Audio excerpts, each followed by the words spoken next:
No, lo primero, bueno, muchas gracias por venir en este viernes un poco lluvioso que nos está dejando Madrid, por el esfuerzo de haber venido con esta temperatura y demás.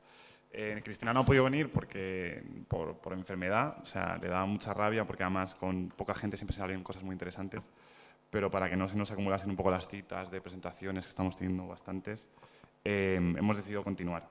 Vamos a intentar que sea un diálogo un poco sobre algunos puntos del libro, no necesariamente única y exclusivamente del libro, pero bueno, que esa va a ser un poco la dinámica. Agradecer a la FAL, yo iba a decir algo sobre la FAL, pero bueno, ya lo ha dicho todo Santi, pero que me hace especial ilusión participar como afiliado de CNT.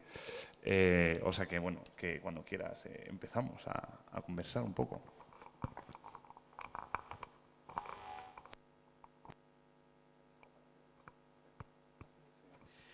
Buenas. Vale, pues yo creo que para empezar con el tema de las casas de apuestas, o sea, cuando pensamos en ellas, como que lo primero que nos viene a la cabeza es el tema del jugador. O sea, una persona, generalmente un hombre, a lo mejor clase media, clase trabajadora, en torno a los 40-50 años, ludópata. O sea, como algo patológico, ¿no? Una persona adicta, que vosotros habláis bastante de ello en el libro, pero sin embargo criticáis también la patologización de esa persona. O sea, decís que es como una perspectiva muy individual, que no se tiene en cuenta todo el contexto social que hay en torno a ello. Sí. A ver, con el tema de la estigmatización, ¿no? El libro realmente todo el rato se sale un poco de la temática, pero o sea, a mí me gusta verlo como un camino constante de ida y vuelta, en el sentido de que sale del tema, ¿no?, hasta unos confines que dices, bueno, que tiene que ver aquí la producción de la ciudad o la acumulación por disposición de Harvey con esto, y vuelve al tema de alguna manera para volver a situarlo. Entonces, tampoco queríamos escribir un libro sobre la perspectiva más psicológica porque ni teníamos formación ni tampoco es un relato a nivel político que esté jugando un papel importante y por eso, fundamentalmente porque no teníamos formación, ¿no? Entonces veíamos muchos paralelismos en cómo la estigmatización de la persona que hemos empezado a llamar ludopatizada, en el sentido de que sufre un conjunto de procesos que hacen de esa persona una persona ludópata, ¿no?, que luego se convierte eso en una forma de extraer rentas a gente trabajadora. Una forma que opera, o sea, día a día, que no es simplemente fortuita, ¿no?, que las casas de apuestas abren en unos barrios y no en otros, sino que se ha conformado como una forma de extraer rentas. Entonces, muchos de los procesos que se activan con estas personas, al mismo tiempo, se activan en otros lugares. Tampoco es plan de ponernos muy teóricos, pero esto realmente lo hace constantemente la norma, no, más allá de la norma neoliberal, la norma general capitalista, de marcar lo que bueno, llamaba Derrida y esta gente, la fuera constitutivo, ¿no? Solo en los límites de lo que es fuera de la norma sabemos qué es la norma. Pues me acuerdo que en una presentación poníamos un poco el caso, que es muy de reciente actualidad, con el tema de la guerra en Ucrania, ¿no? Cómo la colonialidad y el parentesco, cómo se construye Occidente, pues ha hecho que de repente sí que haya como una solidaridad, aunque sea parcial y demás, con un pueblo y con otros no las ha habido. Entonces, esa fuera constitutivo que constantemente está generando el sistema, necesita siempre vejarlo, ¿no? Es el caso, por ejemplo, también de las minorías raciales, sexuales, de todo tipo, ¿no? Cómo siempre han buscado un término para vejar a esas personas. Y con eso, con las personas ludopatizadas, pasa constantemente, ¿no? Y es un poco ambivalente, pero creo que pasa en general con el deseo, que yo creo que igual luego lo hablamos un poco, en cómo el sistema constantemente necesita promocionar una serie de subjetividad, que en este caso es el beneficio personal, de a ver si me escapo del sistema, ¿no? A través de la ganancia, de yo que persona más inteligente soy y soy capaz de extraer al sistema lo que él me gana todo el día. Cómo necesita promocionar ese deseo que digo y al mismo tiempo cuando es incumplido necesita señalarlo, ¿no?, y decir que la culpa es tuya.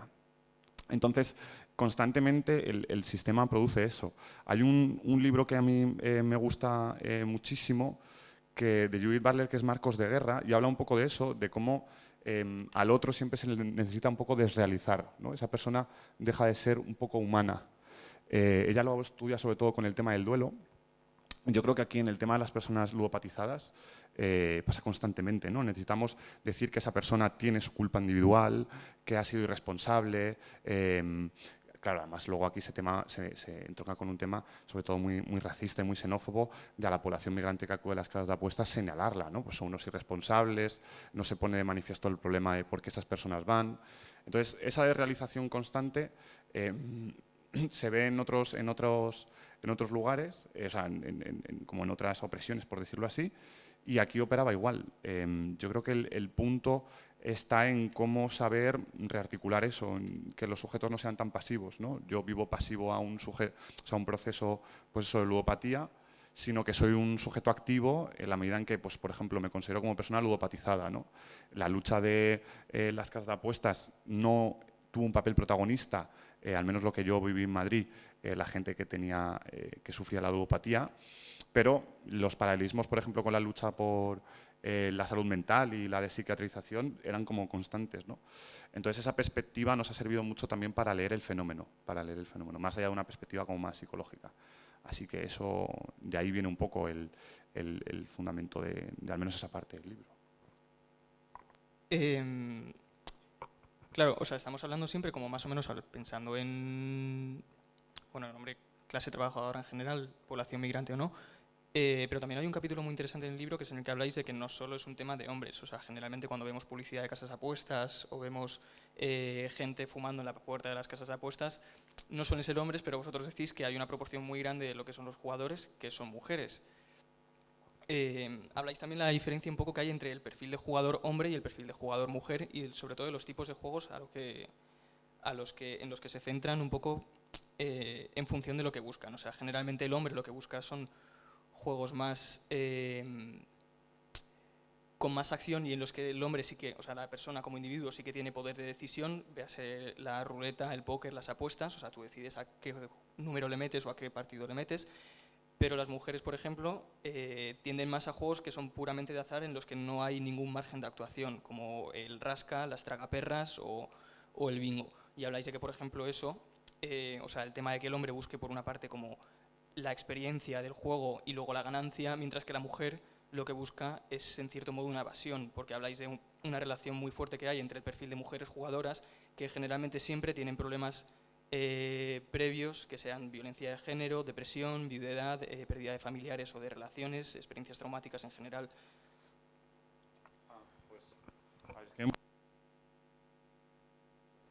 Ahora, un poco lo has dicho todo ya. Con el tema del género, yo creo que la perspectiva de género, como se ha aplicado en el libro, no es únicamente, o sea, da para entender los dos sujetos, ¿no? O las dos figuras que se suelen promocionar. En este género, pues como el binarismo que se suele reproducir. Entonces, con el tema de las mujeres hay una gran invisibilización, pero creo que eso va mucho más allá, evidentemente, de esta causa en concreta, pero acarrea muchísima culpa. Suelen ser las personas que acuden más tarde a terapia y a reconocerse como personas ludópatas, porque hay un conjunto de culpas que en el hombre es otro, ¿no? El hombre es, yo no estoy siendo capaz de mantener la unidad familiar o el núcleo de la familia nuclear, ¿no? Sin embargo, con las mujeres es otro. Y claro, eso ha enlazado mucho con dos cosas en el libro. Bueno, está por un lado lo que has dicho, ¿no? Los hombres apuestan para una salida individual y una búsqueda de sensaciones, y las mujeres generalmente apuestan por una evasión, ¿no? Las dos de alguna manera es una evasión, pero la motivación es como que como cualitativamente distinta, ¿no? Aunque las dos sean como un escapismo de la situación en la que vives.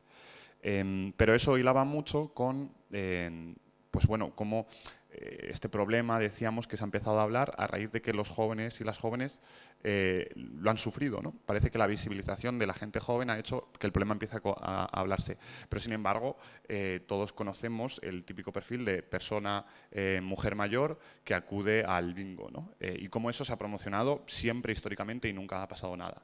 Pero, claro, no era un sujeto productivo, o es un sujeto que ya se ha amortizado por el sistema. De hecho, es un sujeto que el Estado social necesita mantener, más que nada por el consumo, pero que como que en términos sociales ahí se ve muy claro el tema de la visibilidad y la invisibilidad en el espacio público. Con el tema de las mujeres mayores no están tan visibilizadas y claro, o sea, eso ha conducido pues eso, a una invisibilización constante. Luego, claro, entronca con lo productivo y entronca con el tema de la edad. Y hemos reflexionado mucho, sobre todo a raíz del libro, con cómo no hay espacios, por ejemplo, de socialización igualitaria que no sean muchas veces lo juvenil. Yo, por ejemplo, que vengo y que venimos un poco de la tradición de los centros sociales, es raro, ¿no?, ver muchas veces personas mayores que pasen incluso los 60 años, es bastante raro, ¿no? Entonces no hemos sido capaces de construir esos ambientes de socialización, que luego yo creo que es uno de los problemas, digamos, como en el corto plazo del tema de las casas de apuestas, que es el tema del ocio, ¿no?, y cómo socializamos, aunque los temas de fondo son irresolubles, al menos desde el marco de acumulación capitalista, no lo son, porque me acuerdo que una vez nos presentaban en alguna presentación, decían, no, más bien entrevista de periodistas, ¿no? ¿Cómo se resuelve el problema de las casas de apuestas? Pues es que los problemas de fondo no se pueden resolver con un decreto ley, ¿no? Son problemas que escapan mucho más allá, que incluso decíamos, pues abolimos la ciudad capitalista, si te parece, porque como solución es esa, ¿no? Los problemas de fondo siguen estando ahí. Entonces nos ha dado mucho que reflexionar. Me acuerdo que fuimos a Barcelona, esto fue en Mataró, la primera que hicimos por Barcelona, y era un casal. Allí es otro tipo de cultura distinta a la de los centros sociales, pero era fundamental que tuviesen esos espacios de socialización igualitaria en donde pudiesen hacer algo distinto a estar en casa.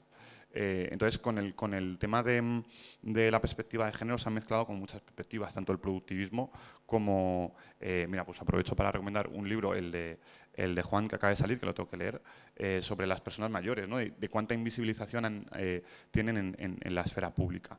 Entonces, creo que en el libro se profundiza como bastante en ello. También, por ejemplo, con las mujeres hay una invisibilización en los espacios de casas de apuestas quizá físicos, porque es una socialización muy masculina. Sin embargo, en el juego online no tiene un papel mayoritario, pero tiene un papel bastante peso, ¿no? Entonces, claro, eso da también mucho para reflexionar entonces en cómo lo público y lo privado, lo digital y lo físico, de alguna manera opera de manera distinta, ¿no? Y en el caso de las mujeres, las tasas de juego online son mucho más grandes que las tasas de juego presencial, físico, ¿no?, a pesar de que tenemos muy pocos datos sobre el tema. Ahora que mencionas todo el tema de los lugares de socialización, de ocio, etcétera, recuerdo, no estoy seguro si fue en el libro o en alguna presentación, pero que hablabais de que, por ejemplo, la perspectiva de género, que aquí lo habéis metido en un capítulo, como que no estabais del todo a gusto con cómo lo habéis tratado, porque creéis que esa perspectiva de género debía ser algo troncal a lo largo de todo el libro en lugar de dedicarle un capítulo, porque al final lo hicisteis así un poco pues, por tema de estructura, por entrar bien en profundidad y todo. Pero con el tema del ocio sí que lo habéis ido tocando como más o menos durante todo el libro de forma como muy tangencial, que es un poco como el simbolismo o estas estrategias de comunicación que tienes las casas apuestas para llegar a la gente y cómo se centran en diferentes perfiles de jugadores. O sea, por una parte habláis de que nunca tienen ventanas o nunca puedes ver el exterior. De hecho, como que siempre, si os fijáis, las casas apuestas, tú ves la puerta, pero siempre hay como una especie de muro que no ves realmente el interior. Nunca ves como las máquinas que hay dentro de las casas de apuestas. O nunca hay ventanas porque buscan un poco que no veas el paso del tiempo, no veas la hora que es, entonces te tires ahí horas y horas jugando. Pero, por ejemplo, el propio nombre, ¿no?, casas de apuestas o salones de juego, que siempre está relacionado, por una parte, la palabra juego relacionado con algo infantil, ¿no?, que lo puede hacer hasta un niño, es algo sencillo, que no requiere ningún esfuerzo, y luego la casa o el salón siempre relacionado con el hogar, lo acogedor, el sitio en el que puedes estar tranquilo y a gusto. El tema de que tengas bebidas gratis, las televisiones, que, o sea, nosotros dos, por experiencias personales, conocemos un montón de gente, pero bueno, estoy seguro de que muchas de las personas que estamos aquí presentes también las conocemos, de que simplemente al final las casas apuestas, muchos jóvenes empiezan simplemente porque van ahí para pasar el rato y echar la tarde, y al final lo de las apuestas es algo consecuencia de haber estado socializando en ese espacio, pero que es la manera que tienen de embaucarles. Todos los anuncios que hay, que siempre se les presentan como los anuncios en televisión, siempre tienen como un rollo un poco ciencia ficción futurista, como un espacio digital desterritorializado, que de hecho creo que se mencionaba en un anuncio de Codere o no me acuerdo, o de Nevada, a lo mejor de José Coronado, que decían como que estaban en todas partes y que eran capaces de todo, o sea, que se vende la casa de apuesta como algo omnipresente, omnipotente, que yo no sé qué pensaría Foucault de todo esto, pero no sé, y la manera que tienen también sobre todo de enganchar a la población joven, porque no está, o sea, no es en concreto el tema de las casas de apuestas, pero sí las apuestas en general, que se intentó atajar de alguna manera con el decreto este de Garzón de las loot boxes y todo esto y la publicidad, pero que sigue siendo algo que está bastante presente Para quien no lo sepa, las loot boxes es como en los videojuegos los chavales, pues, por ejemplo, en un videojuego de fútbol, tú compras como una especie de paquetes de cromos con dinero real y en estos paquetes te vienen jugadores para montarte tú tu equipo. Entonces, cuanto más dinero gastes, mayor probabilidad tienes de conseguir un buen jugador, entonces mejor equipo vas a tener. Que al final es la misma dinámica que tienen las casas de apuestas.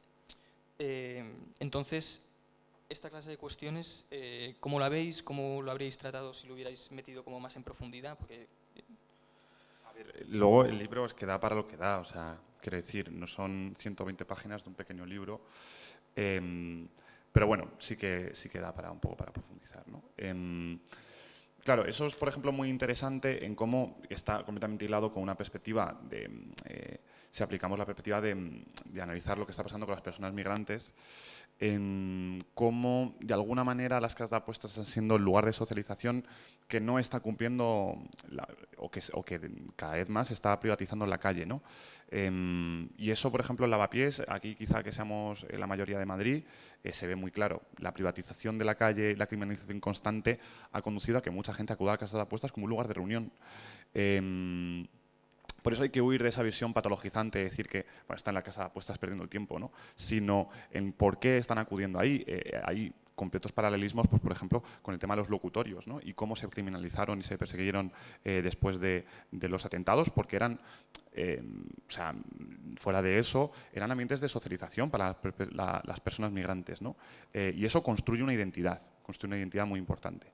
Entonces, claro, si vivimos casi, por ejemplo, cuando uno pasa por la APS en un estado de sitio en donde la policía ha dejado de tener una función, digamos, reactiva ante el delito, sino completamente preventiva, pues eso, vivimos hay un libro muy interesante que ha salido hace poco en Traficantes de Sueños, que se llama Metropolis, y habla un poco de eso, ¿no? De cómo los mecanismos de seguridad se han ido actualizando constantemente y se han potenciado muchísimo. De hecho, es curioso cómo todas las utopías de alguna manera intentan salir de, digamos, que nunca está presente el papel de la seguridad y sin embargo es una partida que ha aumentado muchísimo a nivel de presupuesto en las últimas décadas. Al mismo tiempo la autonomía del cuerpo policial. Pero eso es un problema bastante grave lo que está pasando ahí.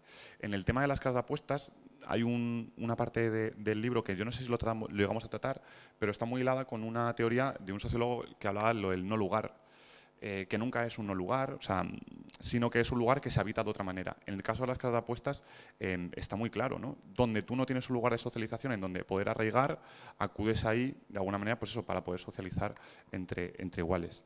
Y con todo el tema que estabas diciendo o sea, yo no creo que se vaya a resolver el problema porque de algunas veces creo que el movimiento lo pensó así. Bueno, pues tenemos un problema de ocio, entonces la alternativa es montar cooperativas o un movimiento cooperativo alrededor del deporte, ¿no? O asociativo. Eso no va a ser una solución. O sea, hay componentes, y yo al menos lo veo en los institutos, que los chicos van mucho más allá de un problema de ocio. Va también asociado a una lógica de la masculinidad, del beneficio.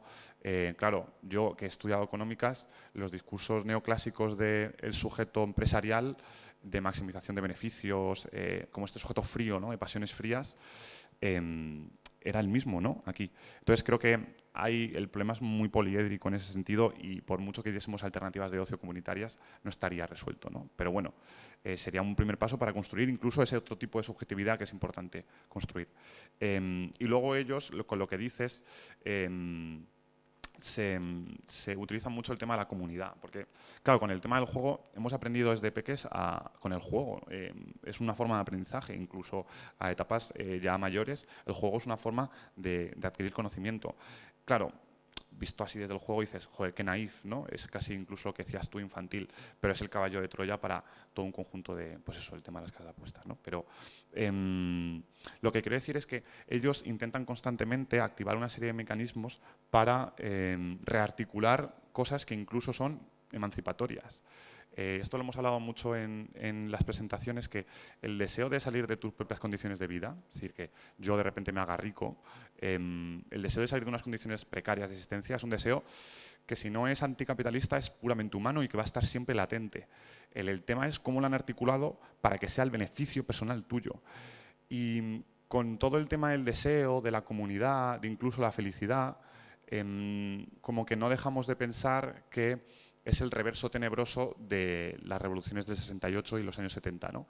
La lucha contra el trabajo, por ejemplo, que tuvo un papel muy fuerte en las revueltas.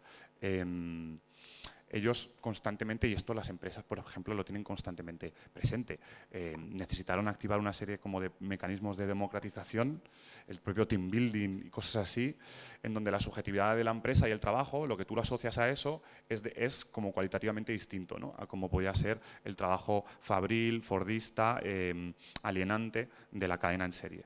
Entonces, eso da cuenta de alguna manera de cómo el sistema constantemente necesita reactualizar el deseo que promociona, en este caso para salidas individuales y para salidas de consumo. Pero creo que es un poco el reverso tenebroso, y pasa las casas de apuestas y pasan otras tantas cosas, ¿no? O sea, que sí que creemos que de alguna manera todas las luchas, esta idea que tenían un poco autónomos italianos de que el capitalismo siempre se generaba a raíz de las luchas de la propia clase trabajadora. Es decir, que necesita amoldarse a las propias luchas para neutralizarlas. El ejemplo más claro, por mucho que los nostálgicos quieran, es el sindicalismo en el siglo XX. Necesitaron integrar una buena parte de la clase trabajadora mediante mecanismos institucionales y meterlos en el Estado social para neutralizar un proceso revolucionario. Entonces, creo que eso va a estar operando siempre y no tenemos que tanto, desde posiciones anticapitalistas, pensarlo como negativo el deseo, negativo incluso el deseo individual. No tenemos que, yo creo, huir de esa visión de pensar que es únicamente lo colectivo lo que nos articula, sino hacerlo de otra manera, porque eso de alguna manera va a estar siempre presente, ¿no?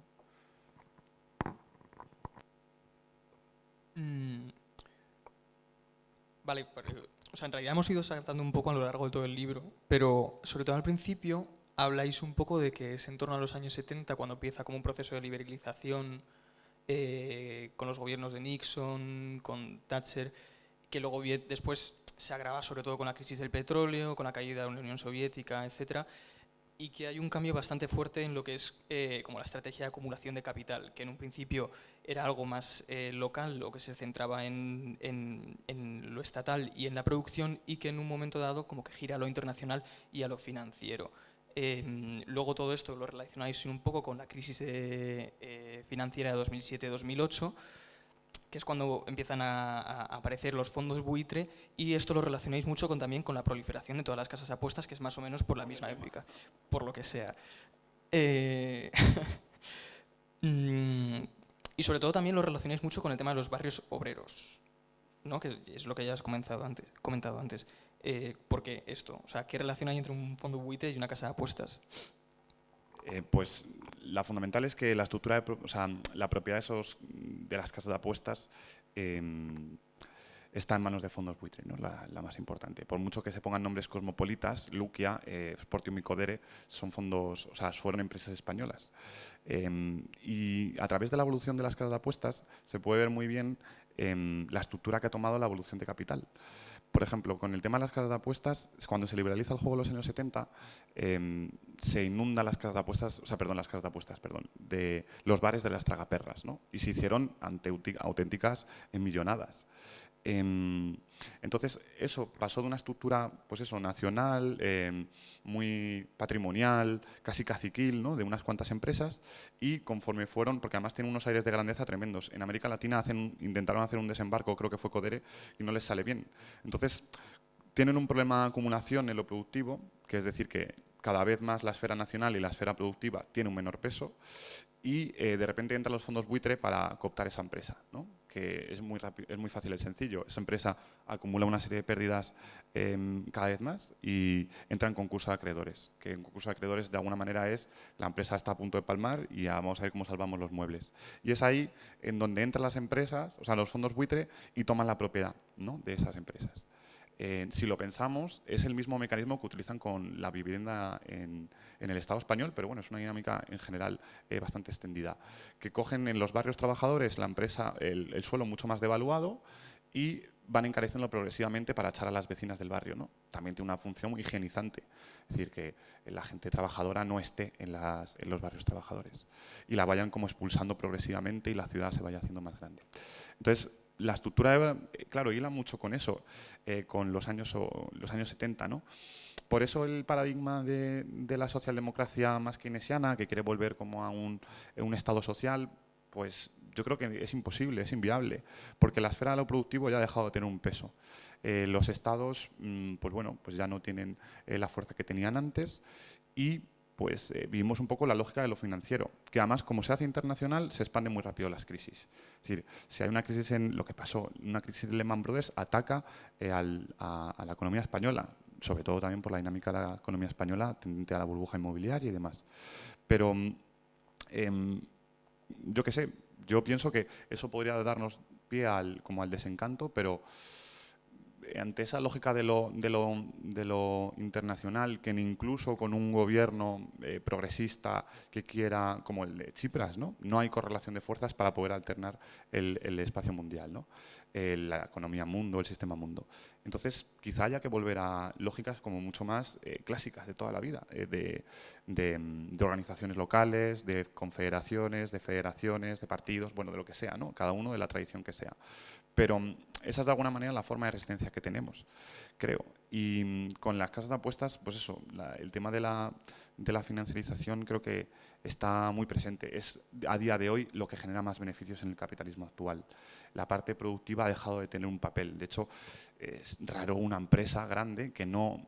Porque antes, cuando, por ejemplo, en las batallas del trabajo era relativamente fácil, nunca ha sido relativamente fácil, ¿no? Pero tú sabías quién era el patrón, lo sabías más o menos, sabías dónde estaba, incluso era una persona más o menos cercana. Entonces, de alguna manera, esa confrontación era fácil de articular. Sin embargo, lo hablábamos con gente que militaba en el movimiento por la vivienda, que es muy difícil que tú pongas cara a Blackstone, porque hay tantas empresas paralelas, se ha esterilizado tanto la economía, que tú no puedes decirle al señor Blackstone, oye, tengo una mediación, ¿no? Entonces, claro, eso a nivel de luchas nos complica mucho más. Y nada, de eso va un poco el libro. Yo creo que vivimos la misma crisis de acumulación que ya se produjo en los años 70 y con el informe Club de Roma los límites ecofísicos están dando para lo que dan y necesitan ahora lo financiero. E igual que necesitan incluso muchas veces, y con el tema de las casas de apuestas se ve, incluir a la gente trabajadora que está fuera, que no tiene un trabajo, que han expulsado el sistema, introducirle los canales de consumo. Si no introduces a esa gente... pienso, por ejemplo, en el turismo. Por ejemplo, ¿por qué se ha abaratado tanto el turismo? ¿Porque había un deseo democratizador? No, sino porque el capitalismo también se ha dado cuenta de que necesita incluir a buena parte de los sectores trabajadores porque si no se ahoga. Entonces, bueno, en ese impasse o en esa dinámica creo que estamos a nivel internacional. Claro, eso hila mucho con la ciudad.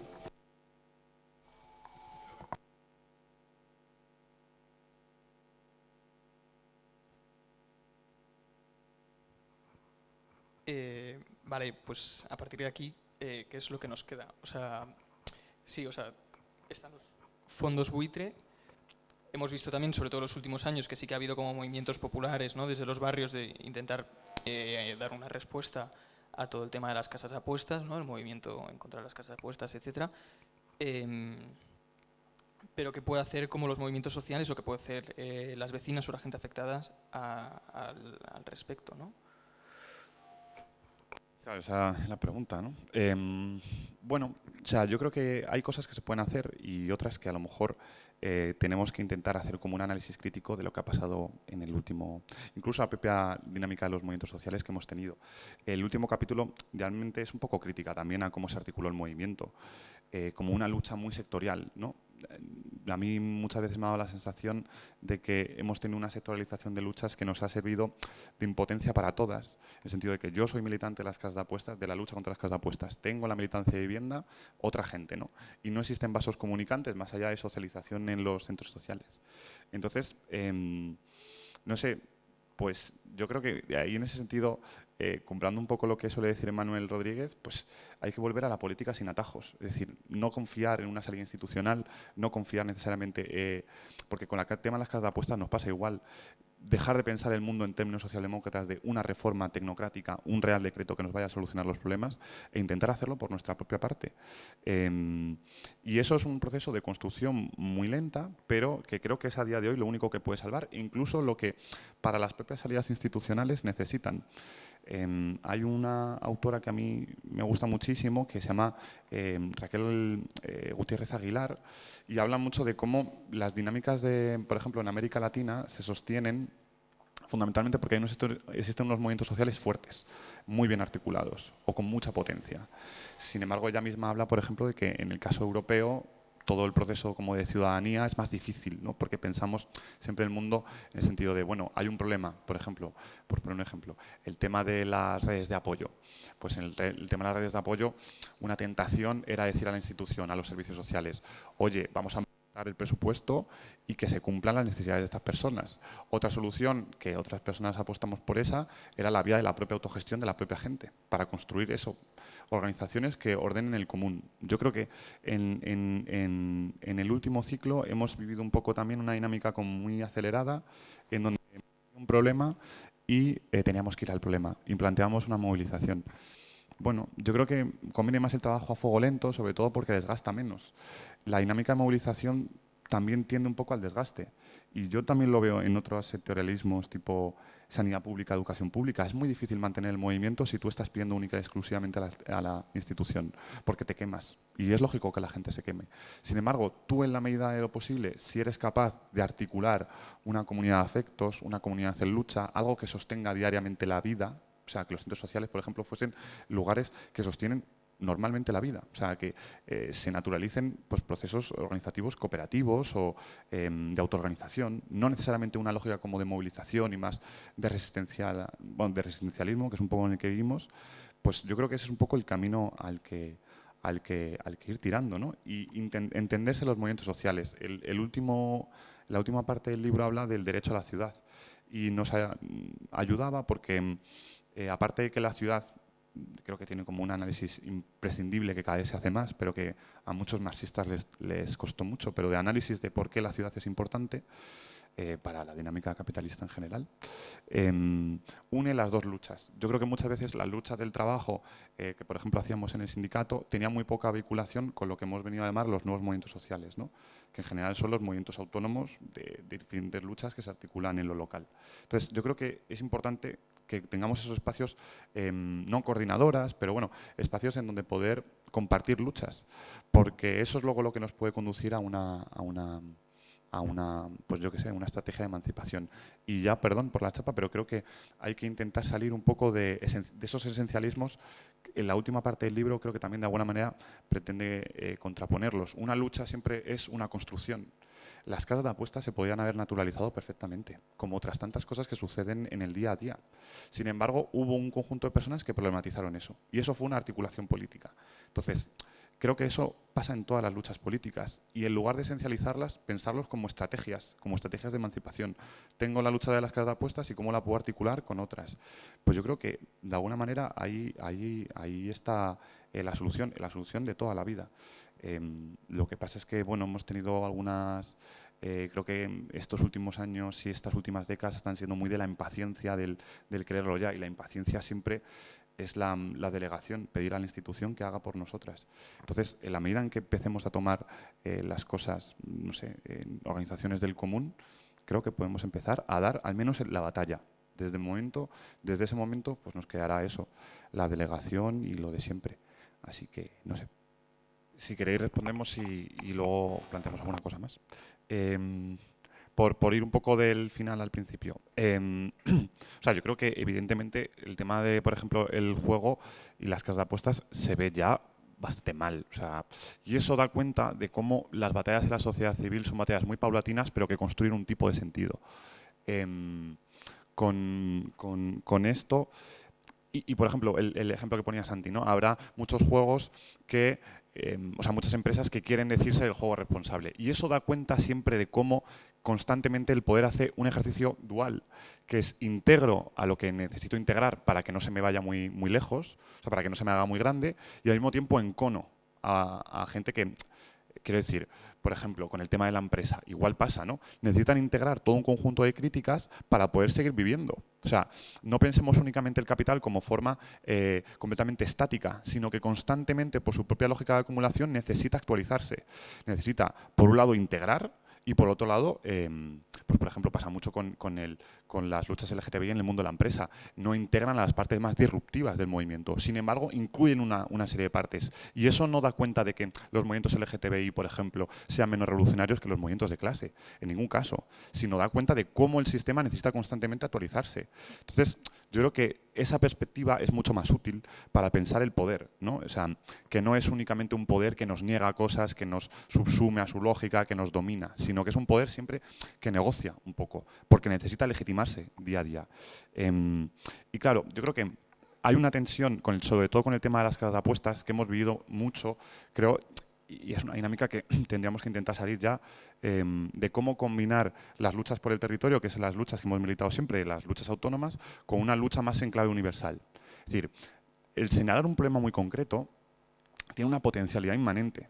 Es decir, que salgan casas de apuestas, y eso daría, y en el libro se plantea, una reflexión muy interesante sobre por qué una lucha tiene triunfo y otras no. O sea, hay muchos ejercicios militantes diarios que pretenden politizar una serie de cuestiones y unos tienen éxito y otros no. ¿Y por qué unos tienen éxito y otros no? Entonces, tiene una potencialidad innegable, porque lo sitúa en un momento en la ciudad.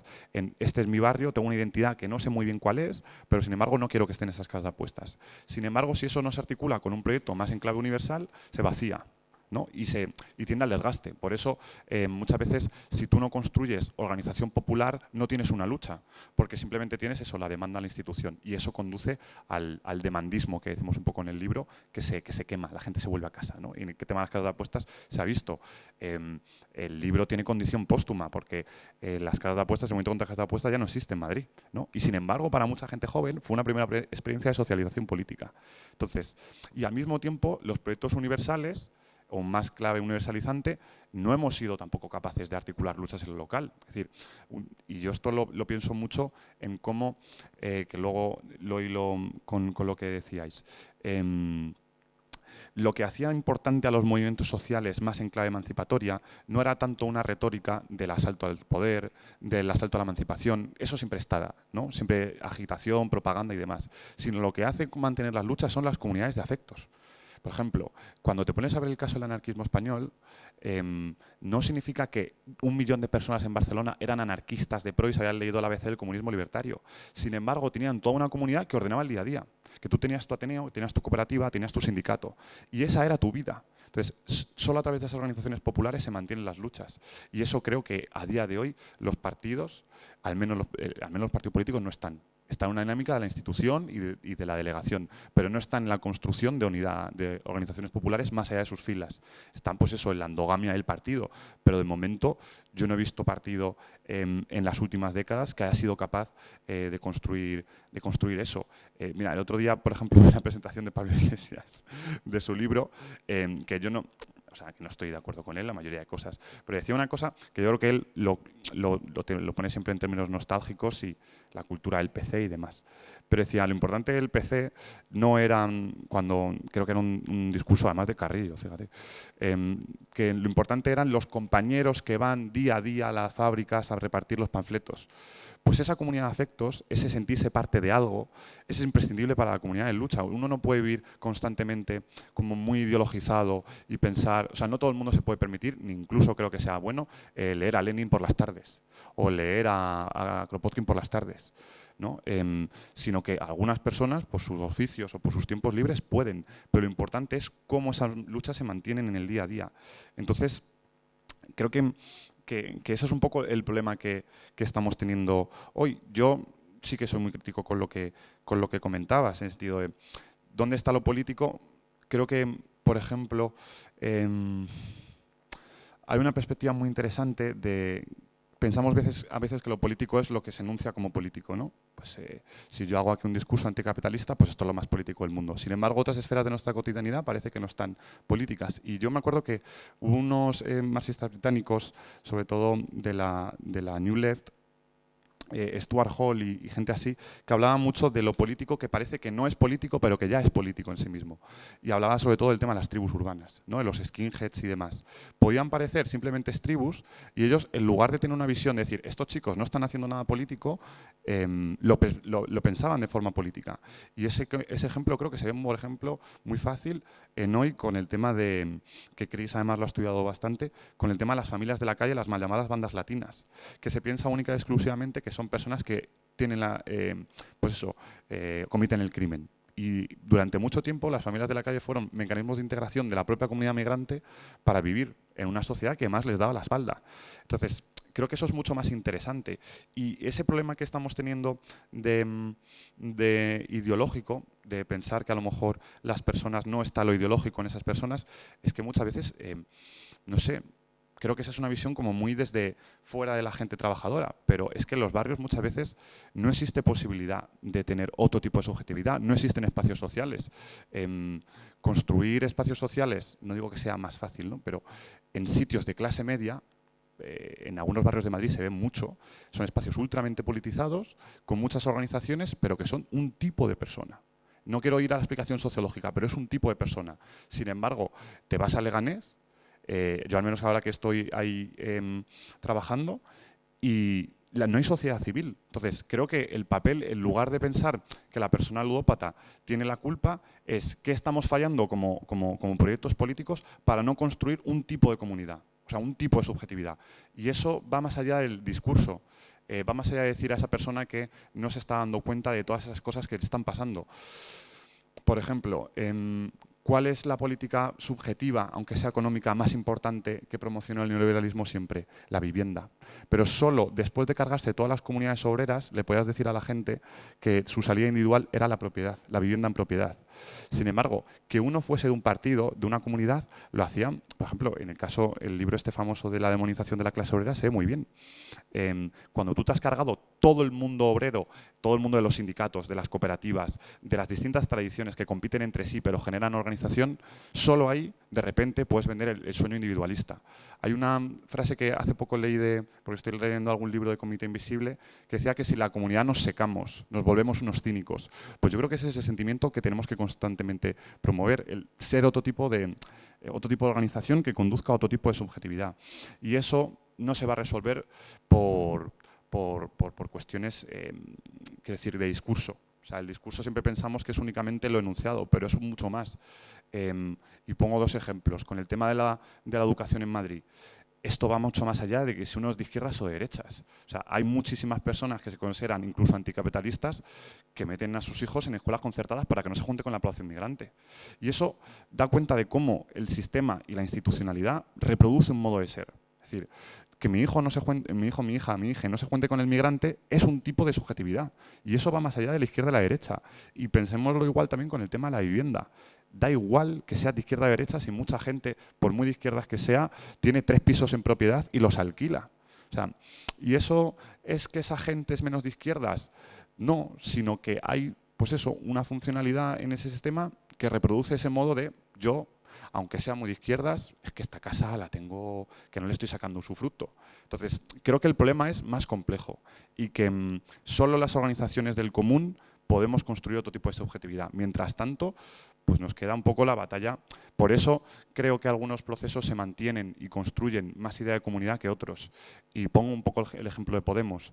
Si tú no has construido toda una comunidad y toda una organización, ¿qué te falta? Pues la política de los medios de comunicación, lo únicamente enunciado, el discurso. Y ese es un lugar en el que es importante que estemos, y yo creo que ahí hicieron un poco de fractura, pero que tiene el recorrido que tiene. Cuando sales de la importancia de la novedad que tuvo para un momento dado Podemos a los medios, pues ahora nos conviene el victimismo, ¿no? Es decir, que Ferreras, ¿cómo no iban a manipular Ferreras? Joder, es que me parece que es como una idea de no saber que eso iba a estar ahí. Entonces, creo que lo fundamental es eso. Más que allá de la falta de compromiso político, que en lugar de exigir a la gente compromiso, hacer formas de participación política que no pasen incluso muchas veces, porque estamos en todas las organizaciones, somos los pesados y luego las vecinas, ¿no? Los pesados que estamos a fuego con las asambleas y luego gente que viene y que participa. Entonces, intentar pensar mecanismos para que la gente forme parte de una comunidad, la defienda, y no necesariamente incluso tenga que formar parte activa de la organización, pero que se vea influenciada por ese modo de ver el mundo. Creo que eso es lo importante. Y con el no a las drogas yo lo veo igual. En el movimiento social y sobre todo en el movimiento Ocupa, durante mucho tiempo se decía que no consumas drogas porque estás alienado, y eso a la gente le da igual. La culpabilizaba más e incluso generaba un refuerzo negativo. Es decir, tú me estás diciendo esto, pues es que ni incluso los míos me están respaldando, me están despatologizando. Entonces creo que ahí está un poco la clave. Y no es una clave, evidentemente, como de discurso, sino de construcción del día a día.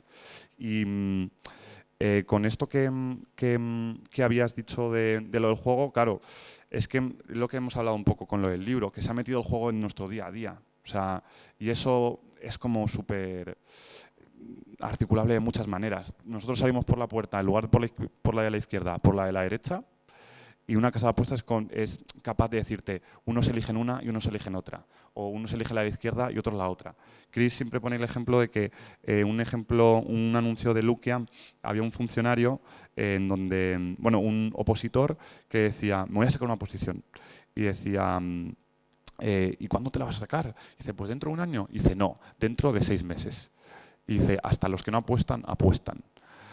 Claro, ese chicle se puede estirar hasta ad infinitum. O sea que creo que hayan sido muy listos y que se han metido un poco en nuestro día a día. O sea que, no sé, creo que el movimiento durante un tiempo tuvo mucha potencialidad en señalar una cosa, y eso creo que es una estrategia muy útil. Me acuerdo de una cosa que decía Holloway, que dice que la revolución siempre es un grito, es decir, no a esto, no a lo otro. ¿Y por qué propongo otra cosa? Pues creo que durante un tiempo nos fue útil, pero que al mismo tiempo las propias dinámicas del movimiento pues, nos hacen ver que hay cosas a cambiar, pero que hay muchas cosas, creo que bastante guays. O sea, que en los últimos años hemos avanzado mucho. Prueba de ello es nuestra generación. Nuestra generación, hay como un interregno muy grande entre gente de los 30 a 40 que no ha participado en política, gente joven de nuestra edad, y luego los que lucharon en la transición. Entonces, ¿por qué se produce ese impasse? Bueno, pues porque hubo procesos de politización. Nuestra generación vivió uno y, joder, yo sinceramente creo que de aquí, y quien hayamos militado en el movimiento social, de aquí a 10 años o de aquí a 5 o 6 años, creo que estamos un poco mejor. Se ha construido más cosas, la gente participa más en política de lo que participaba antes, se publican muchísimos más libros a nivel editorial. Entonces, bueno, es un camino largo, pero creo que esa cocina a fuego lento es un poco lo que nos queda, la verdad. Pues muchas gracias de nuevo a la FAL. Pues no sé, a mí me hacía como ilusión estar aquí, pese a estar sin Chris, la verdad, que me ha dado mucha rabia, pero que gracias también por haberte prestado a la presentación, que ya me lo llevo como de regalo. Así que muchas gracias por venir.